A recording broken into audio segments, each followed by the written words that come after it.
Assalamualaikum warahmatullahi wabarakatuh. Alhamdulillahirrabbilalamin. Wassalatu wassalamu ala asyrafil anbiya'i wal mursalin Sayyidina Muhammadin wa ala alihi wa sahbihi ajma'in. Yang saya takdimi, pengasuh Pondok Pesantren Zainul Hasan Genggong, Kiai Haji Muhammad Hasan Mutawakil Allah SHMM. Yang saya hormati Bapak Rektor Universitas Islam Zainul Hasan Genggong, Bapak Dr. Abdul Aziz Wahab BAMAG. Yang saya hormati Ibu Dekan Fakultas Tadris Umum, Ibu Wahyu Lestari MPD. Dan yang saya hormati Kaprodi Tadris Matematika, Ibu Eka Rahayu MPD.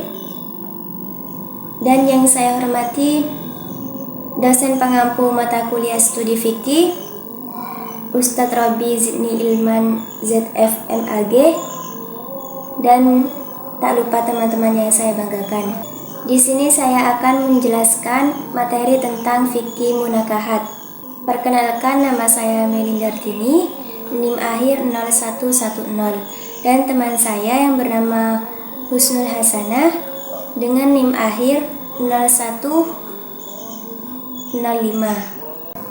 Di sini ada pengertian nikah. Nikah menurut bahasa berasal dari kata nakaha yankihu nikahan, yang mempunyai dua arti, yaitu pertama berarti al-jam'u, yang bermakna berkumpul, bersebadan atau bersatu, dan yang kedua berarti al-wat'u, yang bermakna bersetubuh atau bersenggama.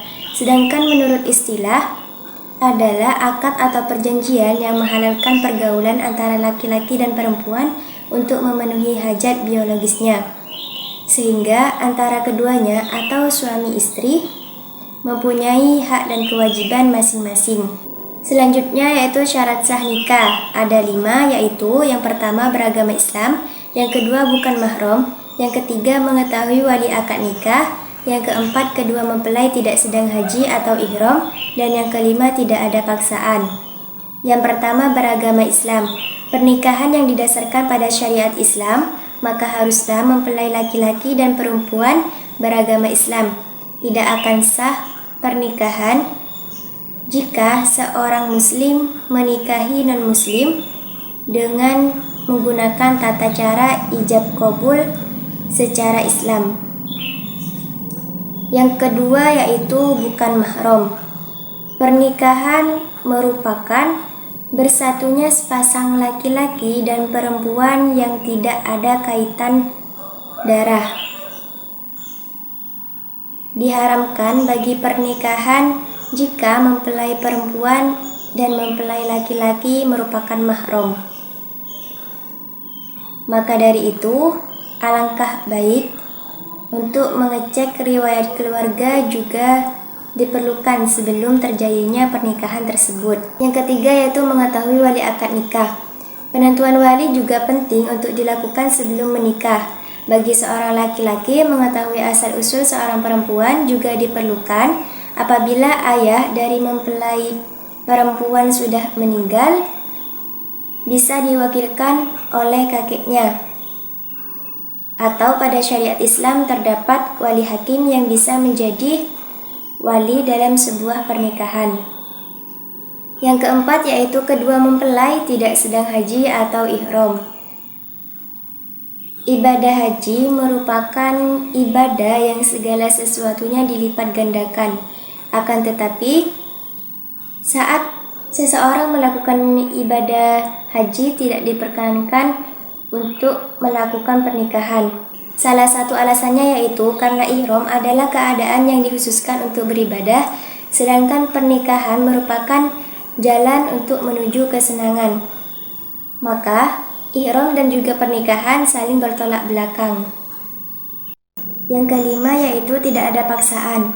Saat pernikahan terjadi, tidak ada paksaan dari pihak manapun. Oleh karena itu, pernikahan harus didasarkan pada inisiatif dan keikhlasan kedua mempelai untuk hidup bersama. Jika dahulu pernikahan terjadi karena dorongan pihak perempuan, sekarang pernikahan merupakan pilihan dari kedua mempelai untuk memulai hidup bersama. Selanjutnya ada rukun nikah. Di sini juga ada 5, yaitu yang pertama mempelai pria dan wanita, yang kedua ijab kabul, yang ketiga wali nikah, yang keempat saksi, dan yang kelima mahar pernikahan. Yang pertama yaitu mempelai pria dan wanita.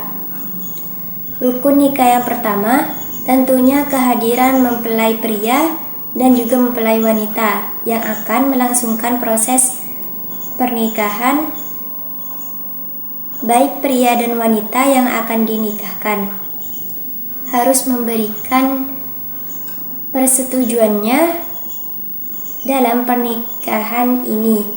Mayoritas ulama berpendapat bahwa mempelai pria dan wanita sebagai rukun nikah haruslah memenuhi syarat dan ketentuan sebagai calon pasangan. Yang kedua yaitu ijab qabul. Rukun nikah yang kedua adalah ijab qabul, yang merupakan pernyataan dan penerimaan antara calon suami dan istri. Pihak wanita harus memberikan ijab pernyataan dengan sukarela yang menyatakan kesediaannya untuk dinikahi oleh pihak pria. Kemudian pihak pria harus menerima ijab tersebut dengan qabul atau penerimaan secara jelas dan tegas. Proses ijab qabul ini harus dilakukan dengan kesadaran penuh dan tanpa paksaan dari pihak manapun. Yang ketiga yaitu wali nikah. Rukun nikah yang ketiga mengacu pada keberadaan wali dari calon pengantin wanita. Wali nikah bertanggung jawab untuk memberikan izin dan persetujuan atas pernikahan tersebut. Wali nikah ini memiliki peran penting dalam memberikan izin dan melindungi kepentingan wanita yang akan menikah. Izin dari wali nikah dibutuhkan sebagai bagian dari proses pernikahan. Dalam Islam, tanpa persetujuan wali nikah, maka sebuah pernikahan tidak akan sah. Yang keempat yaitu saksi. Kehadiran saksi yang memastikan bahwa ijab qabul telah dilakukan dengan benar dan sah juga termasuk rukun nikah pernikahan. Pernikahan harus disaksikan oleh minimal 2 orang saksi yang berakal dan memiliki akhlak baik sehingga dapat dipercaya. Yang kelima yaitu mahar pernikahan. Mahar pernikahan menjadi rukun nikah yang kelima, merupakan hak mutlak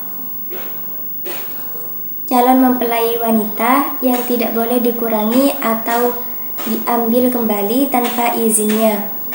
Mahar pernikahan adalah pemberian harta kepada pihak mempelai wanita sebagai simbol tanggung jawab seorang suami untuk memberikan nafkah pada istri, sekaligus sebagai bentuk penghargaan atas pernikahan yang dijalani.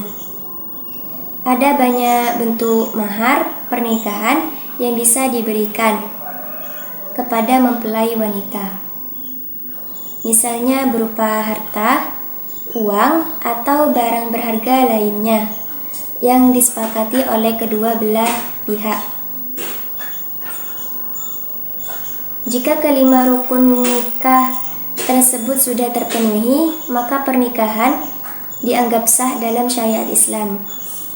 Selanjutnya ada tujuan pernikahan. Tujuan pernikahan dibagi menjadi 2, yaitu tujuan primer dan juga tujuan sekunder. Yang pertama tujuan primer, seperti memperoleh keturunan yang soleh maupun soleha. Yang kedua tujuan sekunder, seperti memenuhi hasrat naluriah, yakni kebutuhan biologis secara sah, menjaga manusia dari kerusakan dan kejahatan, yang juga membentuk keluarga atau rumah tangga dan menumbuhkan semangat berusaha untuk memperoleh rezeki.